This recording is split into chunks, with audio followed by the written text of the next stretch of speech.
All right. Hello, friends. Welcome back to Double Crossed episode 19. I am your host, Dan, from the internet at 2 inches short. This is David at Golf and Jokes, also from the internet.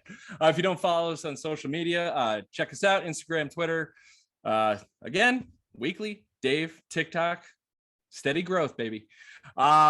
We are available on YouTube, Apple Podcasts, Spotify, anywhere podcasts are sold. Thank you again. I say it weekly because we really appreciate the support. To everyone who has subscribed, left positive reviews, liked, thumbs up, all that fun stuff. We appreciate it. You want to help us out? You know, give us a thumbs up. We appreciate it. You know, go all Phil on you, which he didn't play too bad at the WGC, which we are going to talk about, the FedEx St. Jude, Memphis, WGC. But first we want to check in with Dave. How are we doing, sir? How's the family? How's the golf game? How are you doing? Pretty good, man. Everything's good. The golf game is not so good, but you know, what are you going to do? It beats working. I played the other day on Friday. Putted lefty? Nope. That was back to right-handed, and I think it's the way to go for sure. Smart. You know, I did the one round where I tested it out, and no good.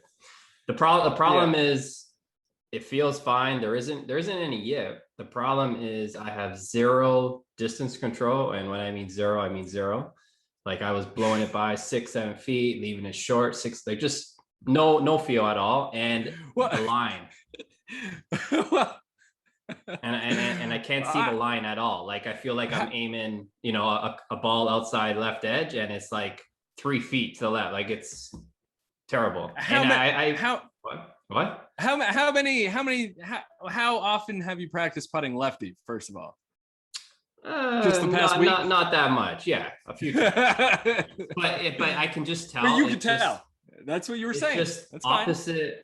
It's just I don't know what the word is. My depth perception or whatever it is just completely off. Sure.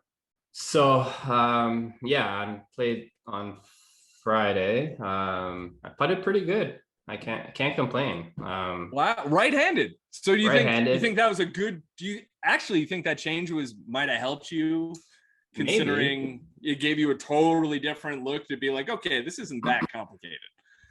Maybe I did try something else. Kind of just with my head at setup and kind of not peaking. I guess was one of the problems. Maybe that could be causing is kind of keeping the head down. Yeah, and sort of back. I don't know, tough to explain, but it was pretty good. I mean, we'll see if it continues. Good. Yeah. Well, that's positive. That's positive stuff. And you just we were talking a little offline. Have a couple of cards. I saw.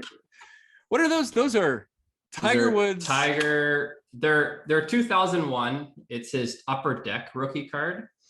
So the picture is him at the PGA Championship. I'm sure you know that. We know that point. Everybody should know that point if you're listening to this podcast. So I bought these cards raw, like a few months ago, and they looked in great shape. So I sent them to PSA to get graded, and they came back 9s, which is decent. I mean, if they would have came back 10s, the value would have been 3x of what they are now. These are about $150 each. If they would have came back 10s, you're looking at $450, $500, whatever. Still money right there, and still very cool to kind of have in your hands. I do have his true rookie card from '96, and his true rookie card was actually out of a Sports Illustrated for Kids magazine. Oh, I remember looking at that. I never thought to rip it out. Yeah, it's one of the ones you rip out. Those the perforated edges. Yes. And it's like those are so hard to grade because of the edges. So like the one I got, to me from just looking at it, looks okay. That looks great. You would think it'd be like a 5 or 6. Mine's like a PSA 2. And if there is a PSA 10 or a BGS, whatever, it's probably like $100,000. Holy jeez, it's man. just so rare and such a hard card to grade. So yeah. But yeah. Well, that's really cool, Dave. Yeah. And you kind of, you're into that, outside of golf, you have other interests. That's one of your interests. I'm a big collectible guy. Cards, nice. Action figures, anything has value and is a collectible and it's rare. Yeah, I'm good. That's awesome. That's a cool thing. That's a cool. What I wish I did is, as a kid, I wish I kept all my shit. I had shit ton of games, toys that are, worth probably 10, 15 grand. Problem is I got rid of them at a garage sale probably for, $50. Less than that. Yeah. Must be that father perspective that you've been gaining, right? That's cool, man. Yeah, that's eventually when I finish the man cave, I could send you a nice pic of everything. You see it all. Oh yeah, it's all gonna be on display. Very cool, man. Well, obviously that putt, the point, Tiger. Oh man, what a cool moment. It's cool that you have that stuff. I guess if anyone has any card questions, reach out to Dave. He'll be happy to answer something for you. As for me, Dave, I registered for a handicap finally. Nice. Putting that off for a while. Nice. I gotta do that next year. Do you? You're gonna, worldwide system. You never know. I mean, it's not like I play any tournaments that I need a handicap or everything, but it's cool just to know, just to keep track of yourself. Exactly. That's kind of what I was going with. And also I'm going to play golf with them. So they don't want me to sandbag them. So they want the legit stuff. So we signed up for the Colorado Golf Association and got an index through them, and gonna get on the horse and see how it goes. I think the last time I had a handicap, I was like in high school, when I was like playing like every day. And it was a lot lower than as it is now, but we'll see if we can work on it. It's cool to know you're kind of where you stand, and also for, like we were saying, if you play golf, you probably should have one. We were pushing it off. I think if you like join a club, anything, you can kind of get a handicap through. So Dave, if you need any help with that, maybe our journey towards scratch, who knows? Yeah. Well, and that's the main reason. Like, I do plan on hopefully joining somewhere next year. Yeah, so I mean, exactly. You will need one if you play in any of the tournaments, exactly. Club championship and all that. Yeah, stuff. just like your tournament. Yeah, for sure, man. So yeah, that was exciting. Pretty excited about that. Also, I'm rocking a Brazil jersey, football jersey. Won the gold medal. Have to give it a shout out. Wife's home country. Feel like I'm part of the team. We were up 2 a.m, 4 a.m, throughout the Olympics watching it. It was a blast. Pretty cool stuff. The Olympics was great. We didn't even talk about that, Dave. Quite an Olympics. The U.S. eked out the golds, by the way. And you know what's funny? Golf pretty much put them over the edge, right? That was they won by like 1, right? Yeah. So and we're gonna get into congratulations, Nelly Korda winning a gold medal. Olympics was great. I don't think the ratings were very good. I mean, I just think it was all streaming and on the other side of the world. But that's not my job. Not too concerned about it. But there was women's golf in the Olympics this past week, so we'll get into that. And again, like we were saying, we're going to recap the WGC FedEx-St. Jude, and we'll do a little preview to the last regular season PGA Tour event in the Wyndham Rewards Championship. But yeah, man, let's get into this week on tour, Dave. The WGC, like we were saying, FedEx-St. Jude. I'm not sure if there's many WGCs next year, to be honest with you, when I saw the schedule, but whole different story. We will say that Abraham Ancer finally breaks through, gets his first win on the second playoff hole, one of the bigger events on the PGA Tour schedule. Wins at 16 under and I'm happy he won. He's a follower of my account. his caddy is At also Golf and Jokes. At Golf and Jokes, Yeah. if you're not paying attention. his caddy Dale is also an active follower, and I'm pissed off that he wasn't on the bag for his win this week. Well, it's frustrating, but he's had apparently visa problems getting into the U.S. All year. So for any U.S. event, he hasn't been on the bag. He's a Canadian actually, or he was born in Canada. Sorry. But yeah, it would have been nice for him to be on the bag for Ancer's first tour win. Yeah, it would have been, but I mean, he was knocking at the door, man. It's been a while. I was picking him as a winner for several weeks, and he got close. It was fourths, it was seconds. This week he finally breaks through. Again, 3-way playoff over Hideki, and Hideki actually should have won. And I don't know how that putt stayed out. Yeah, that's it. There was a lot going on. Yeah, a lot going on there. We're gonna get into it. Just real quick, I just talk about Abe Ancer. 30 years old currently. He's 5 feet 7 inches. Boy, I just want you guys all to understand, like, this man is, I mean, he's a machine. Fairway machine. Yeah, man. 5'7", plays for Team Mexico, born in Texas, resides in San Antonio. Good for him. From my understanding, he's got dual citizenship. In both parents are natives of Mexico, so he's got dual citizenship in the United States and Mexico. He but apparently grew up in Reynosa, Mexico. This is a big deal because you don't see many Mexican descent players winning on tour. It's kind of cool. He's the 7th player to get his first PGA Tour win at a WGC. Last being Russell Knox in 2015. And I have to, whenever I have an Anthony Kim stat, I saw this on Justin Ray tweeted this. Abraham Ancer is the first University of Oklahoma product to win on tour since Anthony Kim in the 2010 Houston Open. Just had to anytime I have an AK mention, got to throw it out there. Dave, I mean, you kind of just said you're happy for Abe. Well, out of all the guys in the playoff, I was definitely rooting for Abe. Yeah, it just seemed like his time, right? I mean, and also got to talk about we're gonna get into pretty much a meltdown collapse in the final group, but shots back, Ancer was 4 shots back. Sam Burns, he was the 3rd in the playoff, by the way. Was 8 shots back, and Hideki was 9 shots back to start the day. Sure, 63, and then the lead just came back to you. And at the turn, it was like I think they were at like 18 and 16 or 20 and 18. Yeah, I think Harris had like a 3-shot lead, right? Going to talking the back. Of course, we're talking about Harris English and Bryson, who Bryson posted a 63 on Saturday, and riding. It's so hard to follow up a 63 or a low round the next day.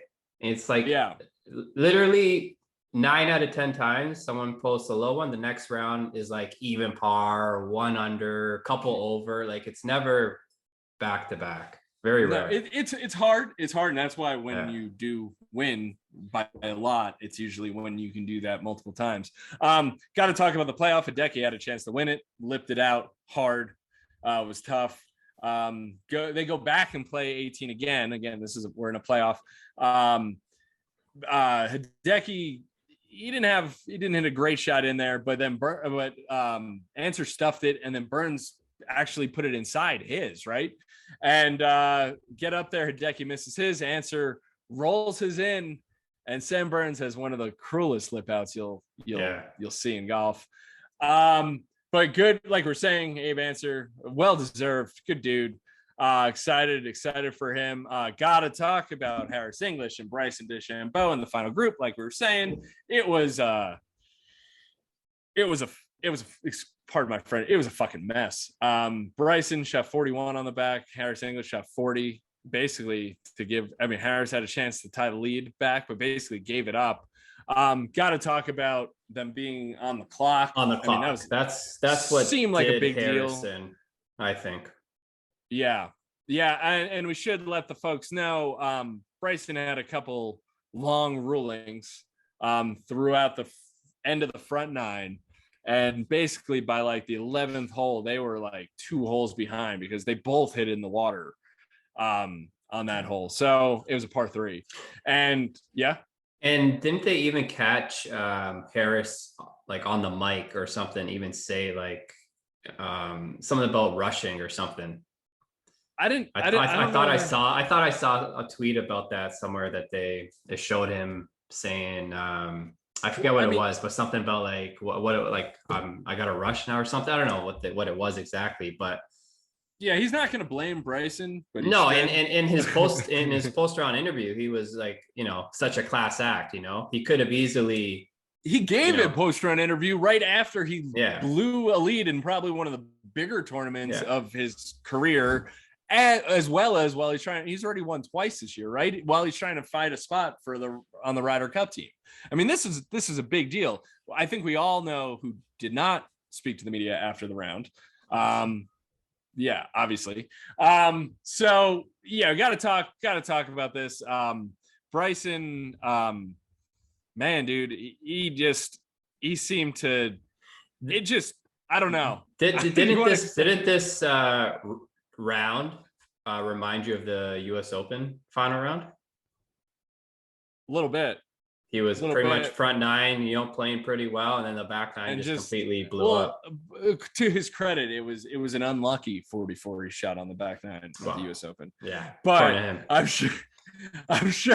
Yeah, man. I mean, it's, we're gonna get into the fact well, that, I mean, to be honest, the par 3 here, when his ball just hit the back of the green and flew, that's a little bit of bad luck. But I mean, it's, he thought it was in the bunker. He has trouble with distance control. Yeah, he knocked down whatever it was, like an 8-iron or whatever, and he just like flew the green, had no idea, hit a perfect shot, had no idea. Yeah, but we got to talk about obviously Harris English. He, like we were saying, post round interview, was very upfront, didn't blame Bryson. Class act. I mean, trying to think about things that he can learn from, which I think is, important in your maturity as a golfer. And he's a great player, and he's gonna win again, and this is only gonna probably help him. However, at the same time, I mean, Bryson, we gotta really pretty much get into this. I mean, started on Tuesday, I think, with him coming out with a statement about how he's not getting vaccinated and how he's saving the vaccine for people who need it. Yeah, because there's such a shortage of vaccines, which is in and of itself bullshit. So it started there. Obviously, there was some media backlash. From my understanding, he didn't talk to the media for the next 4 days until after he shot like 63 on Saturday. There were reports on the ground that it was constant heckling. Wanted to kind of talk about that. A lot of being called Brooksy. So I've seen some opinions saying like, stop, like, come on, this is getting out of hand. It's also being encouraged by Brooks. But like, what do you think, Dave, about the heckling of Bryson while he's playing? I think it's getting a little old right now, to be honest with you. And I saw he's like, oh, good one, when some lady, I think, said it in the final round. So you could tell he's getting a bit annoyed with it. Mind you, he was also playing like shit on the back, so he's probably just frustrated. But I think it's getting a little old now. I mean, it was fun while when it happened at first. It was, interesting. It was get everyone talking, but I think now it's just old. You think it's old? Yeah. I think he deserves every bit of it. I think he should just keep going for it, because like he's put himself in a position that he has to himself embrace it now, but a jackass. Well, to be honest, at this point, yeah, he may as well be like a little bit of a villain and just embrace it, and I don't know, kind of go along with it, or throw some jazz back or something. I mean, and dude, I get it. It's golf, and you shouldn't be. But to be honest, we're leaving it different. Yeah. To be honest, if I was Bryson or whatever, I'd be getting fined every week on the tour. If fans were just saying whatever, I would be telling them off left, right, center.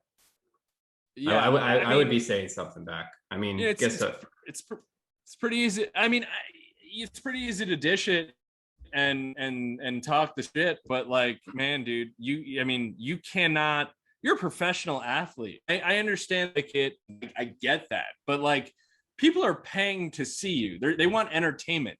Bryson is entertainment, and what we're doing here, what he's doing to himself, he's putting him in a position where he's not able. It seems like he's not able to take that and tune it out. I mean, Tiger has heard much worse. Oh, I'm sure. Much worse. Yeah. Much fucking worse. And that guy didn't give a shit about anything that was going on around him. So I don't know whether you're going to blame Bryson's poor play on heckling. No. I don't think you can, because it's not, it shouldn't matter. I mean, because you are close and you do hear it, right? Like, but as long as it's not in your swing and, you know, those rules are respected, then what are you going to do? It's like, it's a sporting event.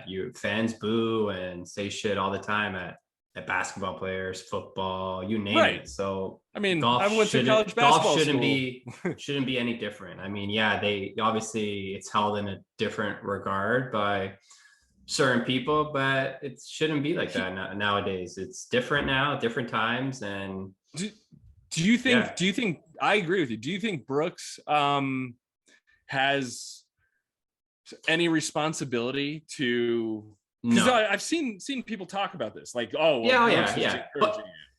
mind you, Phil Mickelson was on Pat McAfee show the other day. It's a pretty good interview, and he asked Phil what he thinks of the whole Bryson and Brooks thing, and Phil's like, I absolutely love it.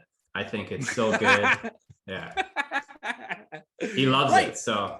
Well, because it's also Phil knows it's never going to happen to him, right? So like, if people love him, he's made a career out of being the people's champ, right?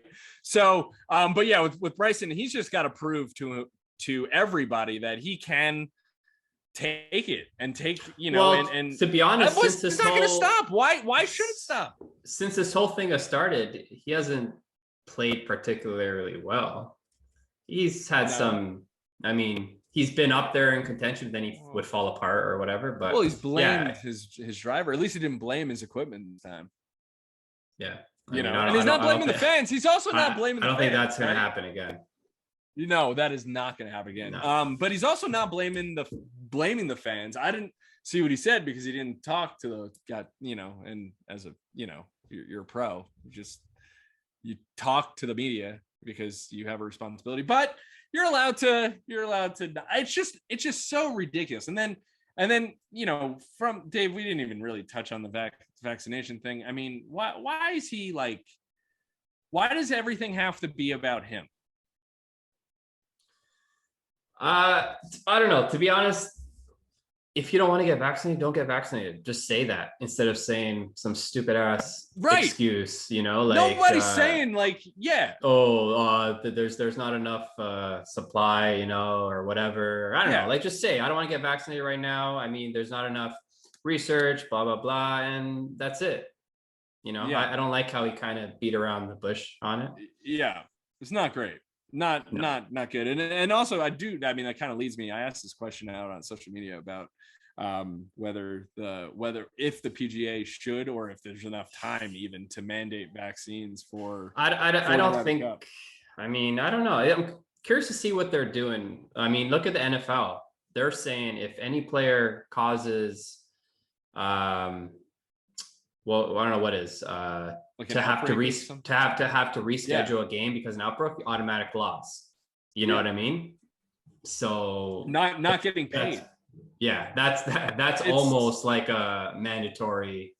Obviously, there's players that won't because they're against it, and that's totally fine. But I mean, that's pretty much making it almost mandatory. Yeah, man. I don't know. It would be interesting. Like, what would happen if like an entire team has to, get test positive? Like, what happens then? I mean, we're trying to play. Or imagine it's like a playoff game or something, and one player causes something. Oh man. I'm just talking about the Ryder Cup. What if we're in Sunday singles and like we got to get a winner and we can't do it for 2 weeks? Who knows, man? I don't know. And I also don't know whether there's enough time. The Ryder Cup's coming up real quick. I have no idea. Maybe majority of the guys are. Who knows? Maybe they're not. Yeah, we don't know that. I have no idea. It's none of our business, but we just want to make sure that like we just are getting a Ryder Cup because we've had to wait, right? So, also Bryson on the tee just hits it 350 yards right into people, and there's not even any sense of urgency to yell for. Just at least point, do something. You know, I get everybody. You have a responsibility, and he literally said he yells for all the time. I understand we nitpick him a lot. You are smart enough to know why that happens, right? He asked for it. It's not, especially after when he did defend it. Remember in that interview, he's like, I don't know what you're talking about. I don't know what you're talking about. Okay. For all the time. After that, literally every single time you feel a ball is not going to hit the fairway, and you can tell the ball is not going to hit the fairway, yell it, because you know it's going to keep coming up. You don't even have to yell it, just say it so the microphone hears you. Yeah. So obviously it just doesn't register. Right. And yeah. Absolutely ridiculous. Anyways, we don't want to spend all the time on Bryson. Another week, another whatever. You say what you want. I love watching him play. He's just you love watching him play. Well, I mean, yeah, from a content perspective, it's fantastic. He has won the U.S. Open. He's not like he's a great player. He's a great player, and he's excited. Also, hold up. Whoa! Did you see that he said that he lost 5 he lost 5 pounds, and like in his statement about COVID, he lost 5 pounds and several miles per hour of ball speed. He included that in his and he did look a little bit more slimmed down, but I'll tell you what, him taking 90 minutes to take a drop and then hitting the tree in front of him, never good. I mean, just shit like that, man. I mean, again, we're not trying to hate on him. I'm not trying to hate on him. I know Dave, has his own opinions, but I think it's good for the game. I just think that he's got to figure out a way to handle his shit as a professional in the public eye at this point, because he's got a little PR work. Well, it just feels like every week not to hate him. There's literally every week something comes out. Right. There is never a tournament that's just under the radar, does his thing. Literally none. It's always like the Kool-Aid guy breaking through the wall, right? And like, hey! And I mean, some of it is unfair, and some of it is just totally deserved. So I don't know. Right? Yeah. Well, again, for us, content, we love it. Good. Again, looking forward to seeing what happens if Brooks and Bryson are a Ryder Cup. That's always going to be fun. That's going to be a big story. Let's get into a couple other quick things we gotta talk about. About Cam Smith. 18 putts on Friday. 18 putts. That is not a typo. 18 putts. It took him to play 18 holes. That's insane. That's insane. That's about what I have on 18 holes is 18. I mean on 9 holes. 9 holes. Right. So got to talk about this. 4-0 putts, 10-1 putts, no 3 putts. Now, he tied the record. I think the record was 18. He was trying to break it. He had a putt for it. Who was the other person that got 18? I don't know. I think there was a couple people who had 18, but like the record spans back. It's crazy. Now, got to talk. Obviously, it's ridiculous. 18 putts is utterly insane.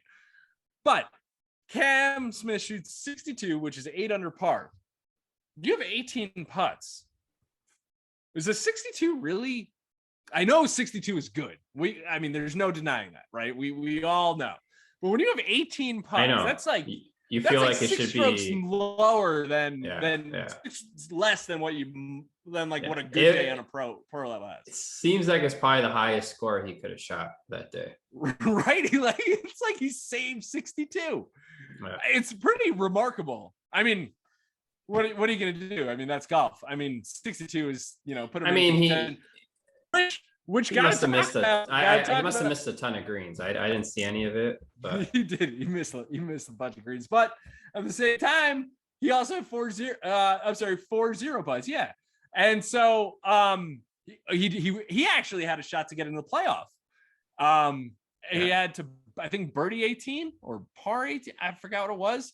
Whatever the case, he hit one square into the tree, bounds out of bounds, and nobody knows that feeling more than me. Been here there. In the chair, hearing the ball hit squarely and not having any idea where it goes, and just hoping it's in the middle of the fairway.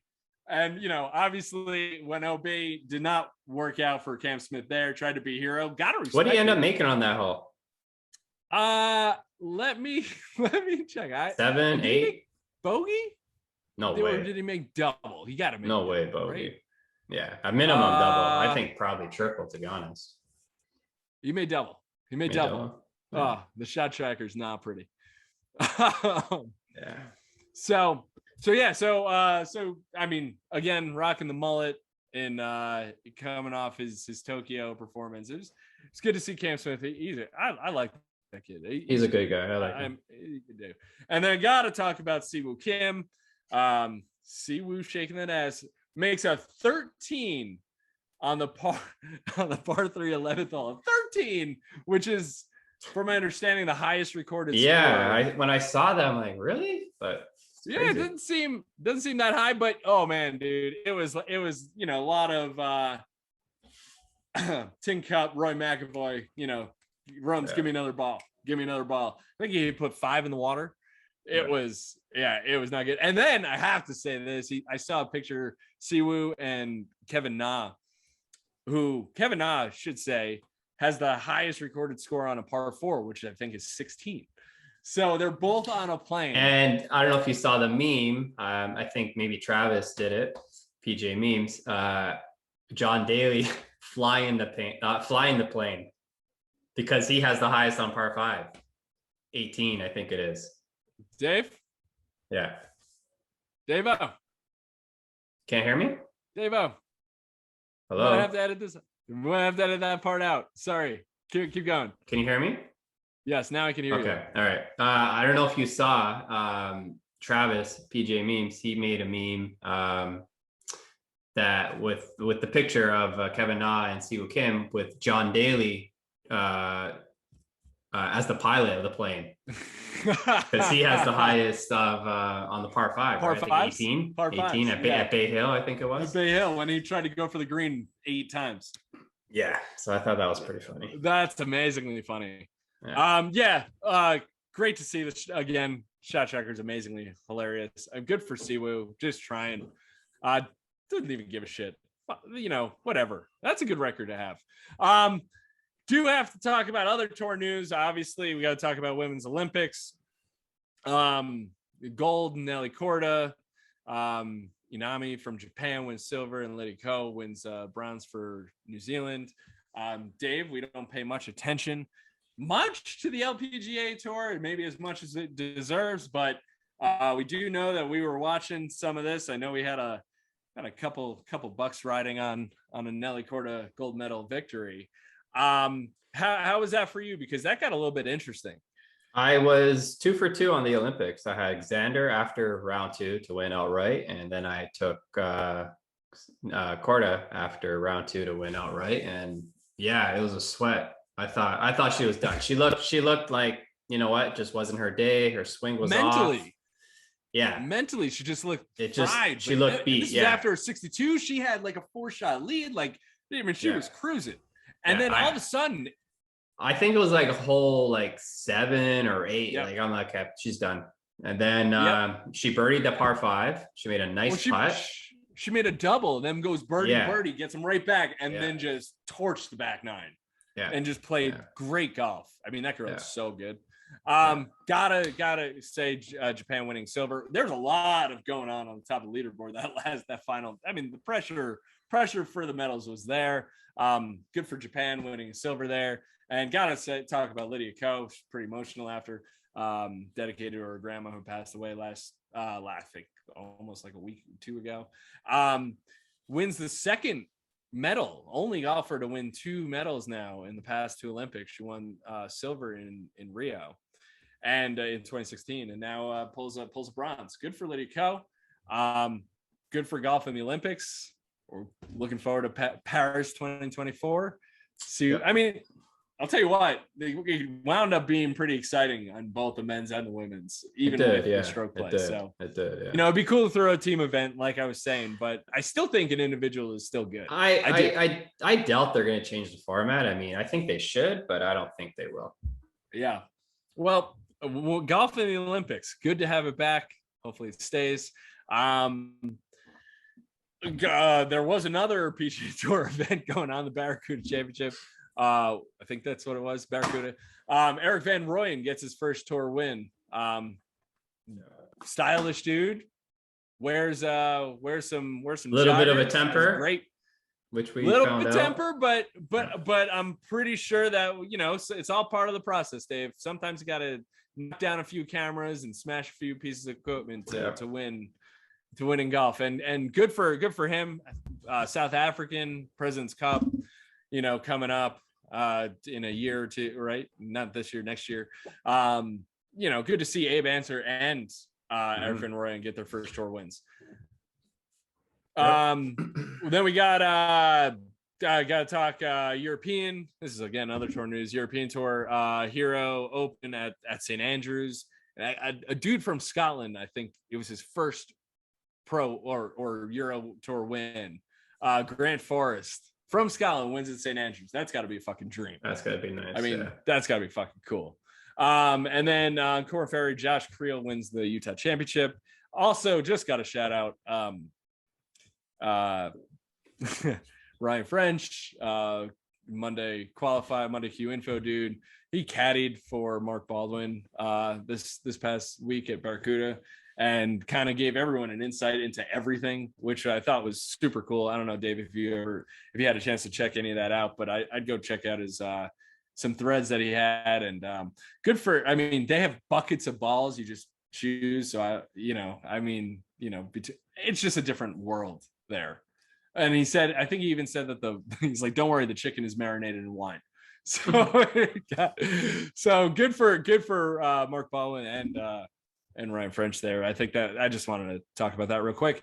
And then, hey, this week, final week on tour for the regular season, PGA Tour, Wyndham Championship, Sedgefield Country Club, Greensboro, North Carolina. We got Jim Herman defending at 21 under par. JT Poston won before that at 22, and Brent Snedeker won before that at 21. So we're going to expect some birdies. In the final round of the final tournament of the season. We got a lot on the line. First, I should talk about it's Donald Ross. He hosted it since they've been hosting it since 2008. It's pretty cool. This tournament did move with the Wyndham Rewards, but they kind of got rid of that from the PGA Tour. Wyndham kind of got screwed with that because guys just decided to skip the event because what was another million to them. But that has been changed. So we got to talk about who's in the field, and also kind of who's on the bubble, right? So in the field this week, we don't have a ton of top players, but we got 14 of the top 50 in there. That includes your boy Jason Kokrak, Hideki, Patrick Reed, Sanjay M, and Kevin Na, Will Zalatoris, Siwoo, Brian Harmon, Webb Simpson, Tommy Fleetwood, Justin Rose, Ricky Fowler's trying to get into the playoffs. So that's what I kind of want to talk about. We got guys that are outside the bubble, like a Tommy Fleetwood, a Justin Rose, a Francesco Molinari, a silver medalist Rory Sabatini, that are trying to get in this week. Matt Kuchar, Adam Scott. Is Ricky in the bubble? Ricky's on the bubble. He's currently out, trying to get in. Okay. Yeah. So he needs a good week. Yeah. And he's never missed the FedEx Cup. So the playoffs. So he definitely needs a good week. Like we were saying, I mean, pretty decent field for the final week of the tour, because we're going to be going into the playoffs. Dave, did you have any idea of who you think is going to win this thing? I didn't think of odds? I didn't think of it, to be honest, but just thinking off the top of my head right now, I kind of like Kevin Na. like Kevin Na. Yeah, I feel like he's been playing pretty well. Every time I look, he's, near the top of the leaderboard, first, second page, I feel like. I feel like it's a good course for him. So I like his chances. Obviously, I hope Ricky does well. It'd be cool to see him at least make the playoffs. So yeah, sure. I don't really have anyone in mind, but those are two guys that I think can do well. Yeah, I think that's a good. Those are two good picks. I'm gonna go with your 2-pick theme, and I'm gonna go Louis Oosthuizen to finally win a birdie fest. I think he goes crazy low this week. I don't know, just a hunch. I can see it. I hope he does. And then while we're on this, like, kind of, first time winners from different countries, what about Tommy Fleetwood this week? So I saw a tweet going around. Someone liked his chances. Can't remember. Really? I just went straight top of my head. I mean, we'll see. I mean, he's got to play well to get into the playoffs, and he's never won on the. That's why two guys who've never won on his chances, because he just never gets the job done. Okay, well I don't know. Why don't we have this conversation when he's holding the trophy? Especially, oh yeah, we will. Especially in majors, every single major. Oh, Tommy Fleetwood, and then he just does nothing. Like have a good first round. Okay, maybe this is weak, and then. Are you not a Tommy Fleetwood fan? Or I like Tommy, but I feel like he should win more. Yeah. Oh, yes. Winning on the PGA Tour is hard. I know, but hard. I feel like he has the talent. He's got Euro wins, right? He's got some Euro Tour wins. Yeah, he does. But I feel like just like Louis, I feel like they should have a few PGA Tour wins at least. I know. That's why I'm like, that's what we're gonna say this week. We're going to try it. Let's see what happens. I mean, obviously, there's going to be a lot of moving parts, in and out of the bubble. It doesn't happen to a lot of guys, but you can play your way in. We've seen it. And if Ricky plays his way in, oh boy, do I like his chances of moving on up. But hey, we also, the following week, we got the Northern Trust, which is the first playoff event. That's at Liberty National, Dave. Yeah. That's this place I've been. I haven't played. You played it? I haven't played it? Oh, okay. No, I haven't played it. And then the BMW Championship, I wrote down the course because that kind of rotates. It's Caves Valley Golf Club in Owings Mills, Maryland. It'd be interesting. And then Tour Championship in Eastlake. So we got the Cave Valley course looks pretty nice. I was watching a YouTube vlog video by Kyle Berkshire. He was playing the course and long drive guy. Yeah. It's fun. It's fun watching his videos. I saw this on the internet. I forgot where, but is long drive an Olympic sport? I wish should be. Yeah, I would love to see it as an Olympic sport. Yeah, why not? Like it's like, okay, shot put or whatever. Who can throw the ball the farthest? Who can hit the golf ball the furthest? Well, I think shot put's been around since like the beginning. Yeah, okay, I get it. But I mean, if you're adding golf, you know what? To be honest, this should be a ton of Olympic things. Crazy putting contest, like a putt championship. Yeah. Something. Win a gold medal in putt. I'm into it. I like that. How awesome would that be? Yeah, I won the gold medal in putting. I'm the greatest putter in the world right now. The greatest putter in the world. What a competition. Oh, Dave, now we're on to something here. Maybe, we'll start thinking maybe not 2024, maybe 2028. We'll start throwing these ideas out there. But hey, man, what a week. I mean, crazy finish on the PGA Tour with an epic collapse and a crazy playoff and a great Olympics and just, and as we're heading into the final week, excited to get it down to the Tour Championship, and then because once we get into that, then we're talking Ryder Cup. I'm looking forward to the Ryder Cup more than anything right now. Yeah, it's hard not to. So do you look more forward to the Ryder Cup or the President's Cup? Ryder Cup. Yeah. Interesting. Sure. You just the history of it, what it's just better players. I better find golf. It's just more interesting. It's just a bigger event. You know what I mean? To me, President's Cup is Dave's applying for the captain of the international team right now of the President's Cup. To me, President's Cup is just like the little brother of the Ryder Cup. You know. I get it. Yeah. Even though I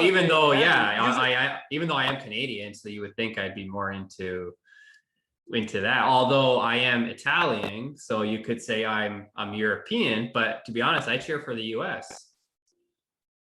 Interesting. If you're in the Ryder Cup, you cheer for the U.S. Yeah, even though I am Italian, I cheer for the U.S. And like, just for example, because of Tiger, but even when Tiger played Molinaro in I forget which Ryder Cup it was. I don't remember. And Tiger smoked him like 5 up. But obviously, I was rooting for Tiger. I don't care, Tiger overall. So it's Tiger's his own allegiance. Yeah. His own. I don't care if I'm Italian. I don't care. If you're playing against Tiger, sorry, I'm rooting for Tiger. we're picking him. That's interesting, man. It's cool to get your perspective. Same thing. Okay. Do you remember when Tiger played Mike Weir at the President's Cup? Mike Weir did beat him. Yes. This is a long time ago. Obviously, I was going for Tiger. So yeah, and I'm pretty sure Weir is Canadian. I'm pretty sure you also. I know it wasn't during a match play thing. I'm sorry, a President's Cup. I think it was a match play, WGC maybe. I thought it was President's Cup. I could be wrong. No. I'm talking the Stephen getting Ames. Oh yeah, that was a match play. And that was a WGC. The infamous 9-8 because Stephen Ames does hail from Canada, correct? Yeah. He does. You're pulling for Tiger there too, of course. Yeah, of course. Well, I'm interested. I mean, we haven't really talked about that for being from the United States. I just we just have both, and it's like, well, that's just normal, So it's interesting getting your perspective on it. It'd be interesting to see like an actual world competition, like the U.S. gets. I don't know how that would work. Maybe North America. North America. Yeah. Yeah, it'd be cool. Be interesting, man. But hey, man, I mean, golf in the Olympics, golf all the time, playing golf, just golf. We're excited about it. Summer. It's been a little smoky here, by the way. You guys don't have any like smoke by you, do you? No. We have a lot of like forest fires, like Western United States. Oh, so really? It's been kind of tough out there. Yeah.